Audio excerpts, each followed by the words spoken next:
Hey guys, and welcome back to the channel. Today we're going to take a look at this. This is a 1974 Honda ATC90, also known as a US 90, and this is a transition year. It was the last year that it had the balloon tires. You can see this no longer has the balloon tires. The Daytona orange and different handlebars, doesn't have that quick release clamp, but other than that, pretty close to US 90.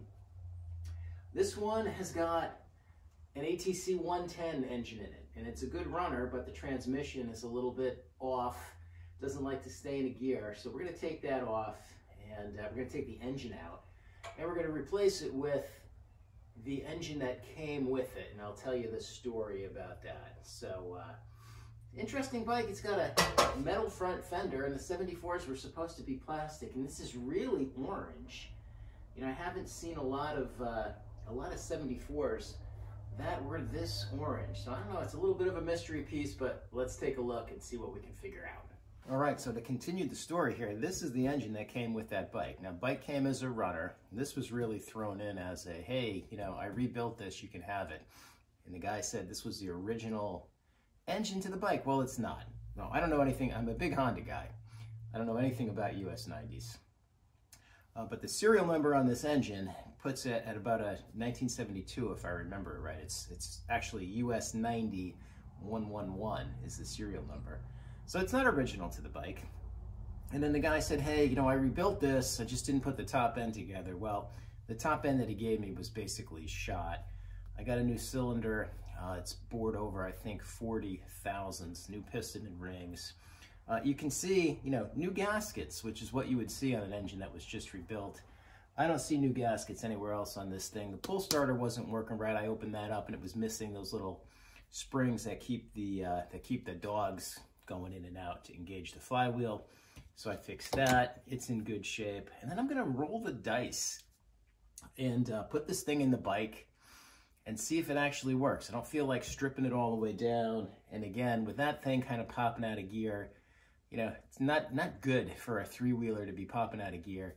And I like to ride this in the winter in the snow. So you can see by the hat, it's starting to get cold here. Want to be ready.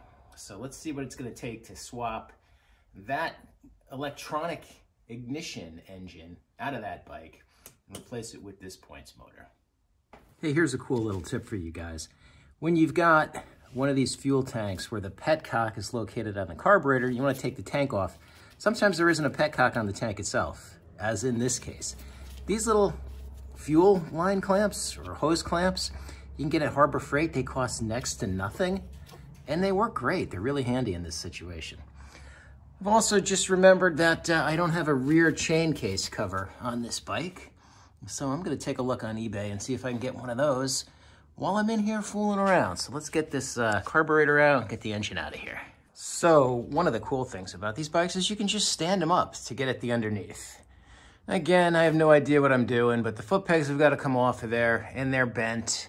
The exhaust has got to come off along with that skid plate, and I just noticed I seem to have a lot of play in the axle bearings. I'm sure those are shot. So we're gonna look at that too. So let's get this stuff off of there and see what else we got. So working on one of these things, when you don't know how they're put together, is a bit of a challenge. I'm gonna guess this is bent up down here. Getting that exhaust out was a pain in the neck. Who knows? There's a bolt that goes through here that has to come out. Then it didn't want to fit past the brake arm in the back. And then once you get a look at it, you know, it works, but it's been brazed. It's got some kind of crazy conglomeration of welding going on here. The head pipe is a little bit shot. You know, this thing has definitely, it's got a hole in the bottom there. Check that out. This thing has seen an interesting life. Let's leave it at that. Projects are always bigger than you expect. Here's that little bit of wobble. Can't really see it while I'm holding the camera, but there shouldn't be any wobble in there at all. So we're gonna have to look at that too, but for the time being, let's keep going and get that engine out of the frame. All right, and since there's really only 2 bolts that hold that engine in, I took them out and boom, got it on the bench.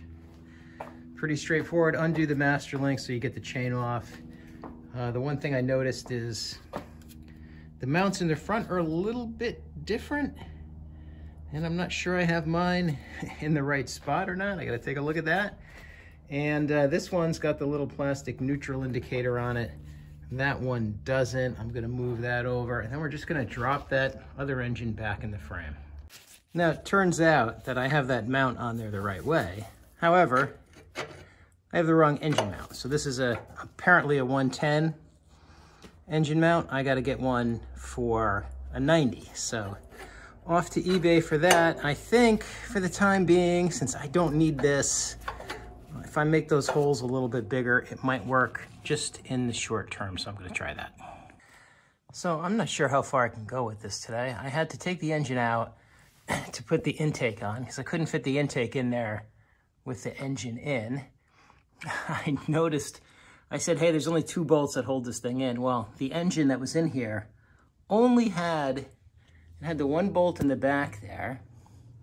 There's another one that goes down here that's completely missing. And of course it had the 110 mount. So I've got to get the 90 mount. I'm gonna go see if in my bin of Honda parts, I've got an engine mount bolt that'll fit. And that might at least let me see what this is gonna look like mocked up. All right, so it looks like I got a little bit of homework to do. I need this top motor mount, but I don't need that to actually test and run the bike.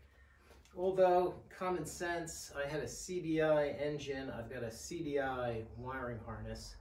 So it looks like I need to find a real US 90, ATC90 wiring harness, or at least understand what the differences are, so I gotta do that. I know my back bearings are shot. I may replace those while I'm fooling around with this. And then I've got that wonky exhaust, which is a little bit on the loud side. I don't know if anybody makes a repro. I would like this thing to be quiet when I'm done, but I'm gonna look into that too.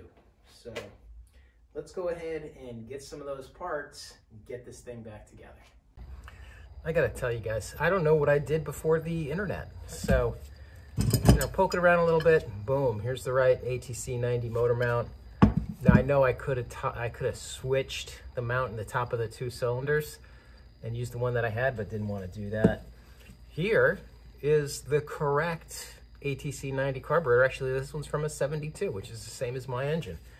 Stumbled onto that. I've looked for these before. Everybody wants $100. I got this for 25 bucks, and it's got a rebuild kit with it. So how bad could that be? Found a somewhat unobtainable ignition coil, because we got to go from that CDI ignition to the regular point stuff. Thanks to VMS Motorsports, got a new wiring harness. And then my most surprising find is that chain case. Right, I've been looking for one of those used, and the prices are ridiculous, and they're all beat up to crap. I'm on there the other night, and I stumble onto this brand new old stock ATC90 chain case. This thing really should be on a restoration. At some point, maybe I'll restore this bike, but I'm gonna put it on there and go from there. So let's get this thing back together. All right, guys, so here's where we stand at the moment. I've got the bike up on my little motorcycle lift because I've got another ATC70 on my big lift. Or excuse me, a 70 versus a 90. Now, here's the challenge. I've got the right wiring harness and the right coil, but the coil mounts inside the frame. I'm gonna have to try to get it in from there. As I put this back together, I think my exhaust pipe is bent, because to get the exhaust out, I had to remove the brake arm, which you can see also looks like it's bent. I can't get it back on because that brake rod wants to push out into here. So really this has to come off. For this to come off, the axle has to come off. And I've got to take the axle off anyway because you can't really see, but there is, I'm gonna put the camera on a tripod. There's a tremendous amount of play in these back bearings. So I've got to replace those anyway. So my, 45-minute engine swap has turned into something significantly more. But let's get going. Okay, guys, and here's what I want you to see. Now, this thing always pulled to one side from when I got it. I knew there was something wrong. But if you take a look, this is the first time I've ever really had it up in the air. Look at that wobble. Hard to see because the whole thing is moving. But these guys are wobbling back and forth. Those bearings are shot. A new set costs next to nothing. It's just a little bit of work. So we're gonna do the work. Guys, here's another classic, and why I say you should always go over an old bike before you're gonna ride it. Now, I rode this thing around in the yard, but not a lot, but you can see this has been adapted. It came originally with the balloon tires. It doesn't have balloon tires on it anymore. Somebody adapted it to use regular tires. I went to take this off and look at that. Finger tight, no cotter pin on there. I don't even know if there's a hole. Doesn't look like it. Couple of washers and the wheel doesn't even look like it's on there too well. Just crazy stuff. So with the nut and the washers off of there, here's another problem, which might actually be the wobble problem. Look at that. I don't know what kind of hokey nonsense this is, but this is the biggest problem I've got right now, because I don't know who modified this to work this way, but this is certainly not right, and that's why this thing rides like crap. All right, guys, so here we are down on the floor. I took the wheel off. You can see this is obviously not even close to right. Once I took the wheel off of there, this just slides off with my hand. And I don't know what this part is from, but it certainly is not meant to go on here the way that it's on there. Way too much wobble. Maybe if you did it the other way. Actually, look at that. If you did it the other way, it wouldn't wobble. There's probably not enough meat to hold it on there. So I got to take a look at this after everything else and figure out what the heck is really going on. And with those things out of the way, there's still a little bit of play in those bearings, but it is now apparent to me that this is the bulk of the handling problem that I've had with this bike from day one. I'm sure the other side looks exactly the same, but let's see. You gotta love this. Here's what was holding that first side together. Here's what's holding the second side. Different size nut, same threads, but different physical size, one washer, and an axle nut, which I'm sure we're gonna find missing from somewhere else. All right, and here we are with that second wheel off. And of course, we've got the same ridiculous hub problem. And on this side, you can see the bearing is definitely shot. So, so now in addition to changing out those bearings, which I knew I had to do, I got to figure out what the heck is going on with these things and what options do I have to make that work. And literally, in terms of adapting one of these balloon tire 90s to a regular tire 90, you know, I'm sure there's some way to do it. I don't know what axle this came off of, and you know, I'm not sure where these came from, but the bottom line is if this went all the way back on those splines, well, then you have no more wobble. All right, so maybe whoever did this had the wrong size adapters. We're gonna see if we can fix this without having to buy anything, but let's keep going because you don't know what you got until you get it all apart. All right, so after popping off the master link again, I was able to get the sprocket and that center axle out, and now what we've got left here is the axle carrier. We're gonna remove that and then change those bearings. And you can see I was able to, once I could get at this side of that brake arm, I was able to get that out easy. So this is gonna be the easy part. Putting that thing back together and figuring out how to get those wheels on there the right way might be a little bit more challenging, but let's get the axle carrier out and take a look at that. Okay, so here's an interesting discovery. When I take this inner axle piece and I put it in the carrier, there's very little play. So these bearings probably need to be replaced. Can't tell, without taking off the seals, which I didn't do yet, I can't tell how old they are. But that's absolutely fine. But when I take the axle and I slide it in here, and I line it up the right way, here is where all the play is. So, either this is wrong, or perhaps it's worn. And I don't know enough about this to figure it out, but I'm going to do some research tonight. When I take my caliper and I put it on here, on this end it's 25.5 millimeters. And as I move down, I start to get a bigger and a bigger gap. And here is where that piece ends, where I have that piece of tape. This measurement is 24 and a half.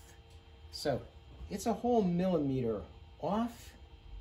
This is either just worn or it's the wrong piece. So I've got to do a little bit of research.